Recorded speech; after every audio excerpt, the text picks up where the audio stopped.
Things First is sponsored by Ram Trucks, built to serve. Welcome back. We are taking a trip down Brandon Marshall memory lane. So, Brandon, on this day back in 2016, you recorded, I'm going to put myself to sleep, you recorded your 900th career catch in a game against the Steelers. This play put you in some elite company. You actually joined Marvin Harrison and Andre Johnson as the only players with 900 catches through 157 games. But, yeah, so I got to ask, Brandon, because I know we're all thinking it. Was it really a catch? Because from our angle, way back here in our living rooms, that kind of didn't look. Just look carefully. Go ahead and defend yourself. Wait, that's not even close. I think Jenna, oh my goodness, that was amazing. One hand catch. Real? For the 900th? That's amazing. Yeah. Pretty special stuff. Elias Sports Bureau. No, I'm sorry. Brandon, they've got you listed with 970 catches and 12,351 yards. Hate to let you know, it's now 969 catches and 12,338 yards because this is off the board. This is out. So That's now ridiculous. So now I'm 30. So now I'm 31 catches away from my goal. My goal was 1,000 catches. So now you're going to take one away from me? I'm already living with that every single day. An even longer uphill battle for you, Brandon. Yeah, you went backwards. All right. Time for a little drawing a blank. Congratulations, nonetheless. Let's start with some Tom Brady, who appeared to lose track of the downs on the Bucs' final play last night. Maybe thinking he had one more shot when, in fact, he did not. Down in distance, Tom, down in distance. So, Brandon, Tom Brady's apparent mental error last night was blank. It's confusing. Did he know?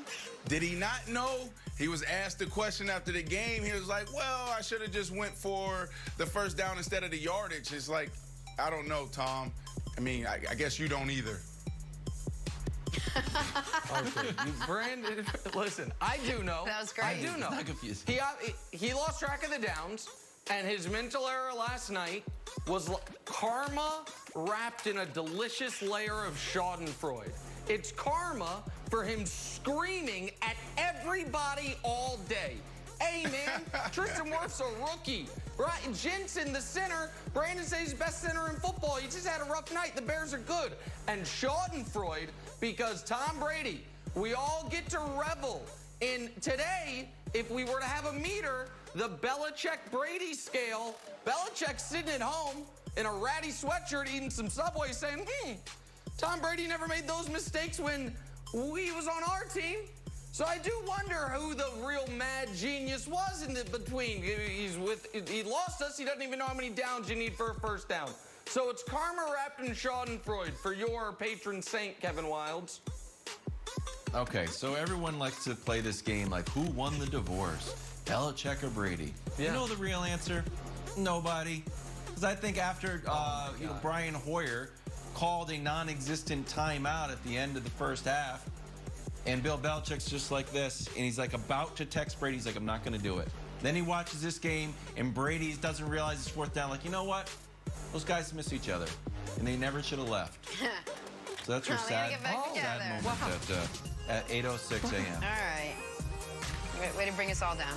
On to Cleveland now. Sorry. Browns offense has been red hot these last 3 weeks, averaging more than 39 points a game. Finally getting the most out of Odell. But, Brandon, the player you are most excited to watch in Week 5 is blank.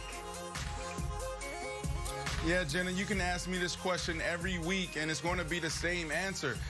Nick, when you want to watch NBA basketball, who do you want to watch? Who do you prefer to watch, Nick? Oh, please. Who do I prefer? LeBron?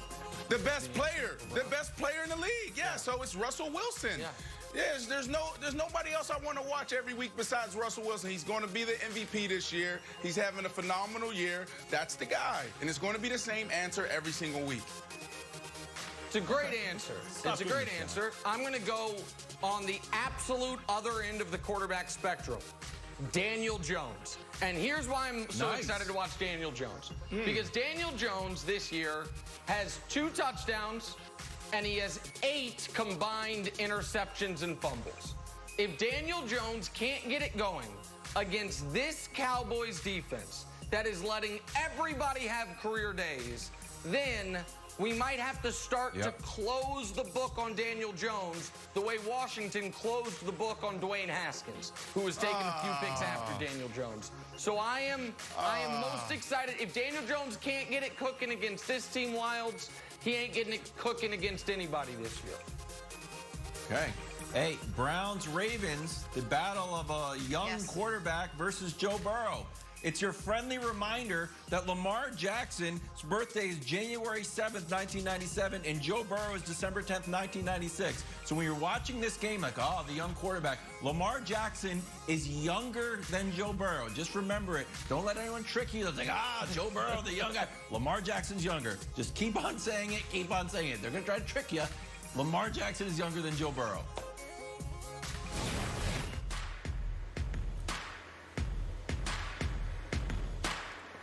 You didn't like that take, Jenna? That was a good take. So my apologies.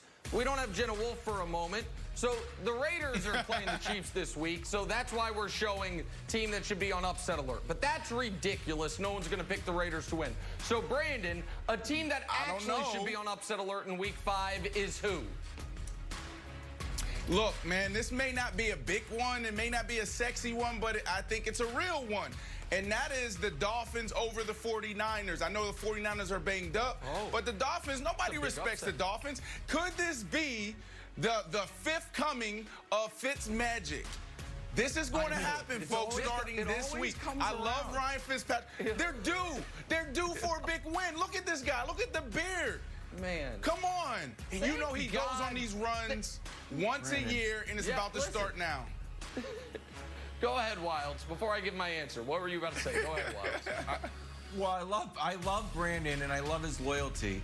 But, Brandon, you're on as the football analyst, and I'm supposed to be kind of like the soft intel guy. The jokey guy. And when you say, look at the beard as the reason that the Dolphins are going to upset the 49ers, I just don't know if The picture just came up while I was showing them love. I had to.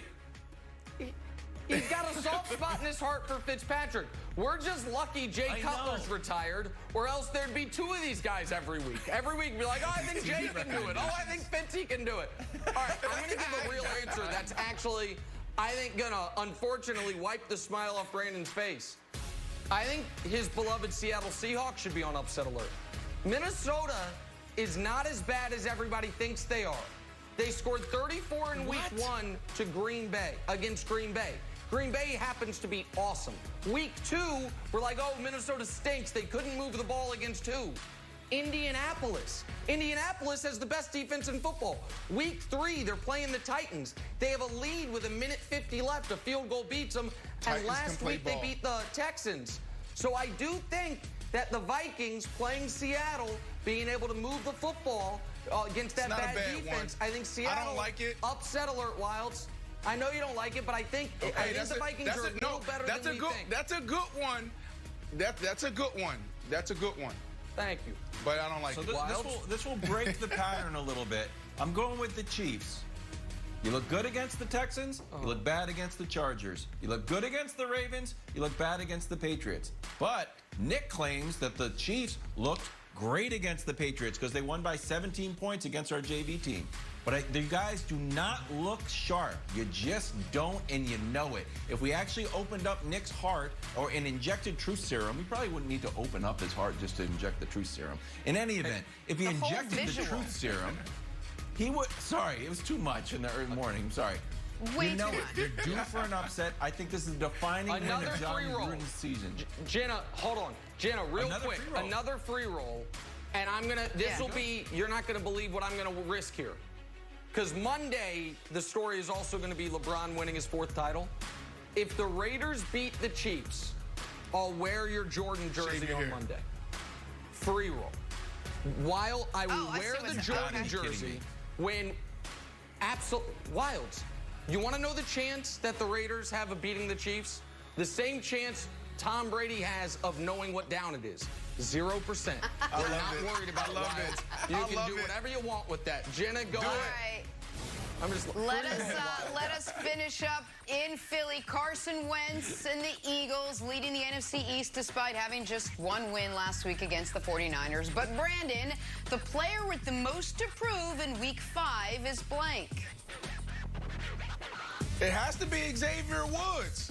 I mean, after our show, I started watching everybody else on air, and everybody was crushing Great this guy. answer. And I just wanted to make sure that as a player, you know, I was validated in my feelings. And this guy cannot come out and say, you know, oh, as a professional athlete, you're not expected to go full speed every single play. So Xavier Woods, you're on the hot seat, bud. If you're on my team, when we're scoring 500, I mean, we're averaging 509 yards a game, and our defense is playing the way it is.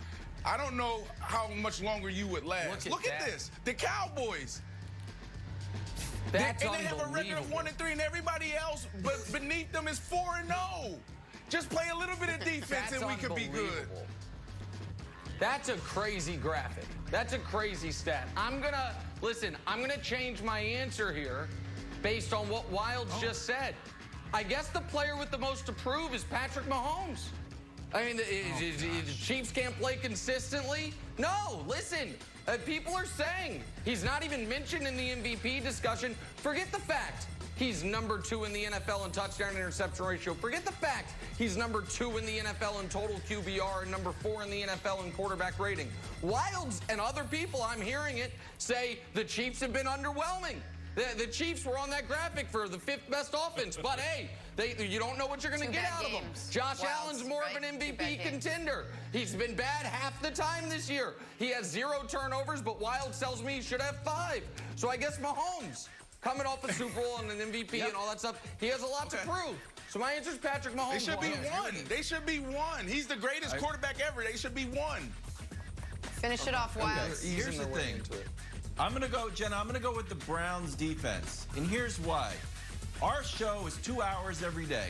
Doesn't matter if there's not a lot of sports news or there's a ton of sports news.